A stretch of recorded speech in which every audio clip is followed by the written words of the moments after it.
Tout comme les salariés, les TNS sont couverts par la sécurité sociale pour tout ce qui concerne les frais de santé, la retraite et les indemnités journalières en cas d'incapacité à travailler.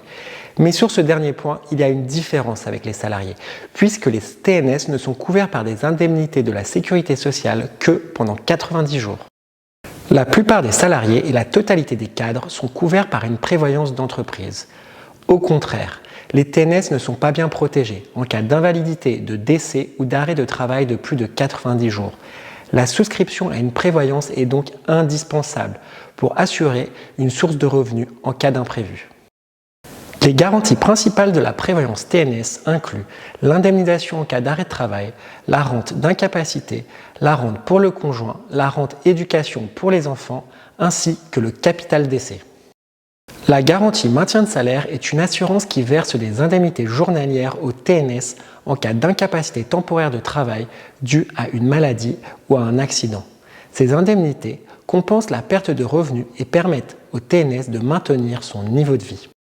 La garantie invalidité fonctionne en versant une rente au TNS en cas d'incapacité permanente à exercer son activité professionnelle à la suite d'un accident ou d'une maladie. Le montant de la rente dépend du niveau d'invalidité et des garanties souscrites. La garantie capital décès prévoit le versement d'un capital au bénéficiaire désigné par le TNS en cas de décès de ce dernier. Ce capital permet de couvrir les frais funéraires, les dettes éventuelles et d'assurer la sécurité financière de la famille. L'assurance frais généraux couvre les frais fixes de l'entreprise, le loyer, les salaires et les charges, en cas d'incapacité temporaire du TNS à travailler. Elle permet ainsi de maintenir l'activité et d'éviter des difficultés financières pour l'entreprise. La sélection médicale pour souscrire à un contrat prévoyance se fait généralement via un questionnaire médical. L'assureur évalue les risques en se basant sur les réponses fournies. Si nécessaire, des examens complémentaires peuvent être demandés pour affiner l'évaluation du risque. La sélection médicale peut avoir une incidence sur le prix. La loi Madelin permet au TNS de déduire fiscalement les cotisations versées au contrat de prévoyance, sauf pour le capital décès. Le plafond de déduction fiscale est commun avec celui de la mutuelle et s'élève à maximum 10 500 € par an. Vous pouvez retrouver les détails du calcul dans notre article. Pour bien choisir sa prévoyance TNS, il est important de comparer les offres et de vérifier les garanties proposées, les exclusions, les délais de carence ainsi que les délais de franchise. Un délai de carence est la période pendant laquelle l'assuré ne bénéficie pas des garanties de son contrat d'assurance, et ce, même s'il paie les cotisations. Cette période débute à la date de souscription et permet à l'assureur de se protéger contre les abus. Les prévoyances comportent parfois des délais de carence en cas de décès ou d'invalidité pour cause de maladie. C'est le point qu'il faut vérifier. Un délai de franchise est la période qui s'écoule entre la survenance d'un sinistre et le début du versement des prestations par l'assureur. Durant ce délai, l'assuré doit faire face seul aux conséquences financières du sinistre.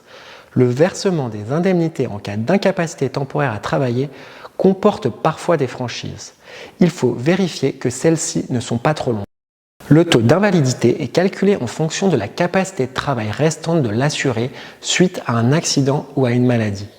Il est déterminé par un médecin expert et varie généralement entre 0 et 100% selon la gravité de l'incapacité. Les professions libérales comme les dentistes ou les kinés doivent vérifier que le barème utilisé, qui peut être fonctionnel ou professionnel, est bien conforme aux exigences de leur profession. En ce qui concerne les kinés et les dentistes, ainsi que toutes les professions médicales, il faut privilégier un barème professionnel. Les exclusions courantes en prévoyance sont les suivantes. Il y a les maladies déjà présentes mais non déclarées, les troubles psychiatriques, les accidents dus à l'abus d'alcool ou de drogue, ainsi que les sports dangereux non déclarés. Les exclusions varient selon les contrats, donc lisez bien les détails de votre contrat pour comprendre comment fonctionne votre assurance.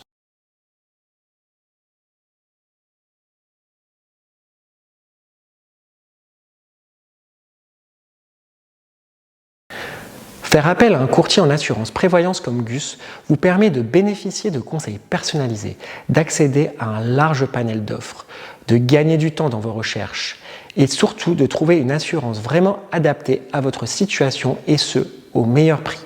N'hésitez plus et faites une demande de devis sur le site de Gus Assurance.